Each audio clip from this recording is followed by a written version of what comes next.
అబద్ధం, అసత్యం, బూటకపు మాటలు, ఫేక్ చేష్టలు అన్నీ కలగలిపితేనే జగన్మోహన్ రెడ్డి వైసీపీ పార్టీ అని టీడీపీ మహిళా నేత అన్నారు. వైసీపీ పార్టీని నమ్మే పరిస్థితిలో ప్రజలు లేరని పరోక్షంగా జగన్పై ఆమె విమర్శలు గుర్తించారు. జనవరిలోనే ఎందుకంటున్నానంటే ఇది దానికి సంబంధించినటువంటి ఒక ఎఫ్ఐఆర్ కాపీ. ఏదైతే ఇవాళ రోజున నిందితుడు ఉన్నారో అతని మీద వీళ్ళకి సంబంధించినటువంటి వ్యక్తులందరూ పెట్టినటువంటి ఒక హత్యాయత్నం కేసు ఇవన్నీ ఉన్నాయన్నమాట. సో వీటికి సంబంధించి ఇద్దరు వ్యక్తుల మధ్య ఉన్నటువంటి గొడవని, ఇద్దరు వ్యక్తుల మధ్య జరిగినటువంటి ఒక గొడవని తీసుకొచ్చి పార్టీలకు ఆపాదిస్తున్నాడు. ఇంతకు మించినటువంటి సిగ్గుమాలిన చర్య ఇంకేదన్నా ఉందా అనంటే, నేను పరామర్శకు పోతున్నా అని చెప్పి అక్కడ పరామర్శకి పోయి పథకాల గురించి మాట్లాడుతున్నాడు. అసలు సిగ్గు అనేటువంటి మాటే మీ డిక్షనరీలో లేదనుకుంటా జగన్మోహన్ రెడ్డి గారు కదా. ఎందుకనంటే ఇవాళ రోజున మీరు గమనించండి, 5 సంవత్సరాలు ఈ మహానుభావుడు 5 సంవత్సరాల పాటు ఈ మాట ఎందుకంటున్నానంటే, ఇంకా జగన్మోహన్ రెడ్డి ఉండుంటే అని వాళ్ళు చాలా పెద్ద పెద్ద మాటలు మాట్లాడారు. దాని గురించి తర్వాత మాట్లాడదాం.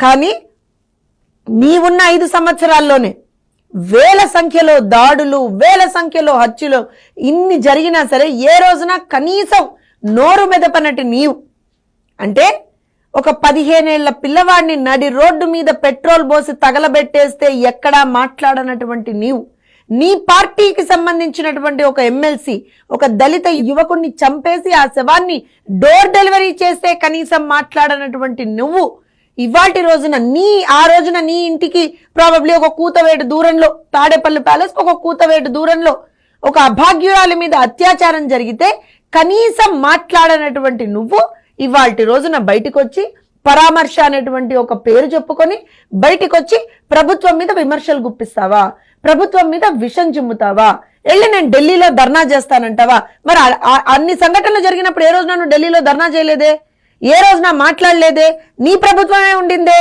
ఎందుకు కనీసం నోరు మెదపలేదు, ఎందుకు అమర్నాథ్ గౌడ్ కుటుంబానికి నువ్వు అండగా నిలబడలేదు, ఎందుకు కనీసం పరామర్శించలేదు? అదే ఎందుకనంటే ఈ మాట ఎందుకు చెప్పాల్సి వస్తుందంటే, అదే నర్సరావుపేట పార్లమెంట్ కి సంబంధించినటువంటి ఆ పరిధిలో మాచర్లలో కావచ్చు, లేకపోతే పల్నాడులో కావచ్చు, కంచర్ల జల్లయ్య 2022 జగన్మోహన్ రెడ్డి గారు గుర్తుందా? కంచర్ల జల్లయ్య ఏ రకంగా హత్య చేశారో గుర్తుందా? మరి ఆ కుటుంబాన్ని ఎందుకు పరామర్శించలేదు మీరు వెళ్ళి? జై జగన్ అనేటువంటి ఒకే ఒక్క కారణం చేత, ఒకే ఒక్క కారణం, జై జగన్ అనలేదు అనేటువంటి ఒకే ఒక్క కారణం చేత తోట చంద్రయ్య అదే 2022లో మాచర్ల వెల్దుర్తి మండలంలో తోట చంద్రయ్యని చంపినప్పుడు మరి వాళ్ళ వినుకొండ వరకు వెళ్ళానని చెప్పుకుంటున్నావు కదా, మరి పక్కన ఉన్నటువంటి మాచర్లకి వెల్దుర్తికి వెళ్ళి ఎందుకు ఆ కుటుంబాన్ని పరామర్శించలేదు? ఎలాగో ఇన్ని రోజులు పరామర్శించలేదు, ఇప్పుడైనా పోయి పరామర్శించాల్సింది కదా. అలానే ఇదే నర్సరావుపేట టౌన్ లోనే షేక్ ఇబ్రహీం, గుర్తుపెట్టుకోండి, గుర్తు తెచ్చుకోండి ఇవన్నీ జగన్మోహన్ రెడ్డి గారు, 2022వ సంవత్సరం షేక్ ఇబ్రహీం ని చంపేస్తే ఎందుకు వెళ్ళి నువ్వు పరామర్శించలేదు?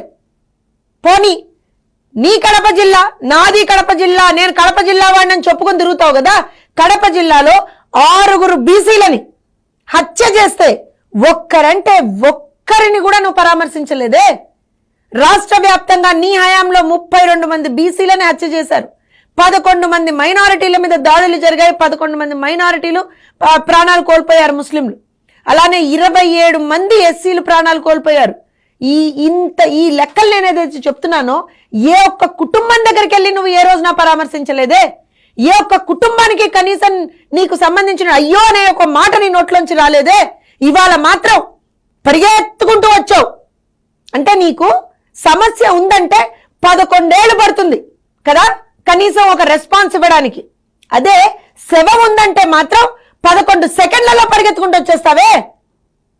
ఈ మాట ఇంత కోపంగా ఎందుకు అనాల్సి వస్తుంది అనంటే, చేసేది మీరే, దాడులు చేసేది మీరే, హత్యలు చేసేది మీరే, మళ్ళీ వెళ్ళి ఓదార్పు అనేటువంటి ఒక నాటకాలు ఆడేది మీరే. ఇవాళ రోజున మళ్ళీ దీనికి రాజకీయ రంగు పులుముతారా? జరిగినటువంటి ఇష్యూ ఏదైతే ఉందో 2 మనుషుల మధ్య జరిగినటువంటి ఒక వివాదం, అది ఆ 2 మనుషులకు మధ్య జరిగినటువంటి ఒక వివాదాన్ని, అందులో ఆ వ్యక్తి కూడా ఎవరి మీదైతే ఇవాళ రోజున ఆరోపణలు వస్తాయో, ఎవరైతే చంపాడో అతను కూడా మీ పార్టీకి సంబంధించినటువంటి ఎవరినైతే నువ్వు ఇవాళ వెనక నిలబెట్టుకున్నావు చూసావా, పక్కన నిలబెట్టుకున్నావు చూసావా, మర్చిపోతావేమో అతని పేరు నీకు తెలుసా? ఎందుకంటే పక్కన నిలబెట్టుకున్నావు కదా, వెనక నిలబెట్టుకున్నావు కదా ప్రెస్ మీట్ అప్పుడు. పిఎస్ ఖాన్ అతని అనుచరుడు.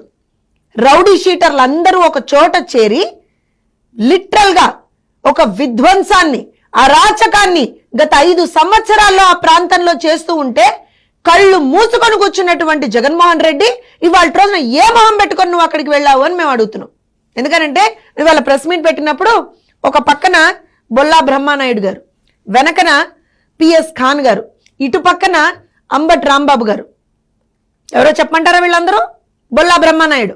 ఎవరైతే ఈ ఫ్యాక్షన్ ని, ఎవరైతే ఈ అరాచకాల్ని, ఈ విధ్వంసాల్ని, ఈ దాడుల్ని, ఈ హత్యల్ని, వీటన్నిటిని ప్రోత్సహిస్తూ ఇంతమంది, నేను ఇందాక చెప్పినట్టుగా మాచర్ల ప్రాంతంలోనే, పల్నాడు ప్రాంతంలోనే ఎంతో మంది తెలుగుదేశం పార్టీ కార్యకర్తల్ని నడి రోడ్డు మీద నరికినటువంటి ఒక చరిత్ర కలిగినటువంటి ఆ బొల్ల బ్రహ్మనాయుడిని పక్కన పెట్టుకుని నువ్వు ఇవాళ రోజున ప్రెస్ మీట్ పెడుతున్నావా, మాట్లాడుతున్నావా?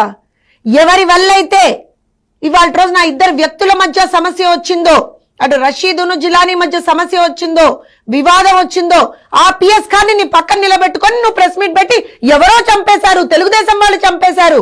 తెలుగుదేశం వాళ్ళు చంపేశారా? తెలుగుదేశం పార్టీ కార్యకర్తల్ని నడి రోడ్డు మీద ఇంకా కూడా మీ వైఎస్ఆర్సీపీకి చెందినటువంటి నాయకులు, ఇంకా కూడా మీ వైఎస్ఆర్సీపీకి చెందినటువంటి కార్యకర్తలు నడి